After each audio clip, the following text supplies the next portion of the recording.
Jake. Jack, how are you? What's going on, man? Hey, welcome back to the track. Thank you so much. So what kind of crazy fun thing do you have in store for me today? So the word of the day is electric. All right. We're going to be talking about electric cars. And it's kind of an exciting time. It's like one of the Yeah. biggest changes in the auto industry we've seen in a really long time. But you know what? These cars may be not quite as newfangled as you might think. Take a look. Is that a time machine? No, that's actually a car that they had about 100 years ago, fully electric. Wow. It's a beauty, too. Listen to how silent this thing is. So this is Bill and Linda Lilly. And Nice to see you. So, Bill, how old is this car? Well, this is 100 years old. This was originally built in 1919, modified, improved, and sold again in 1931.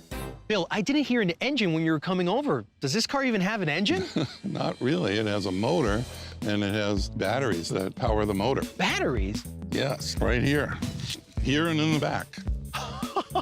It's all batteries, Jake. yeah, well, you know what the amazing thing is that what we're seeing here in this old electric car, it's basically the same principle that you're seeing in these modern futuristic vehicles that we have here too.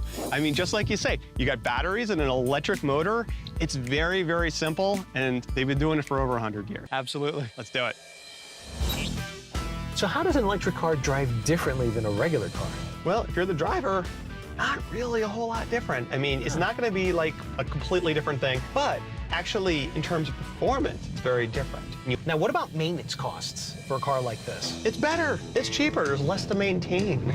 And one of the things that has really made electric cars really much better the last few years is they figured out where to put the batteries. So remember the old car? There was a front, it was all filled with these big batteries? Yeah. Well, it's different now. So what a lot of these new cars are doing is the entire floor of the vehicle Is a battery. is a giant battery. Oh, okay. So now you have all of the interior space for people. So spacious. Exactly. And there's a I asked Jake if electric cars have any other advantages over a traditional gas vehicle. And you could have a home charger right in your garage. You could plug in your car yourself and charge up while you sleep. But when you're driving, where can you find these charging stations? Generally, they're not at gas stations. They're at different places. So it might be like at a rest stop or something like that. In fact, a lot of the cars, they'll have like a GPS system, and they'll have maps, and they'll show you where they are. And if you're taking a long trip, it may actually suggest to you, well, you need to stop here and charge up along the way.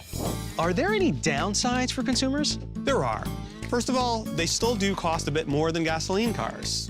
Second, what about longevity of these vehicles? Right. Truly, we don't know when these vehicles are 10 years old or more, what it means in terms of the battery. Do you have to replace it? What's the cost gonna be? And also, what's the resale value gonna be? I can get used to this. Hey, Jack. So where are we headed off to? Let's do lunch. Oh, that sounds like a lot of fun.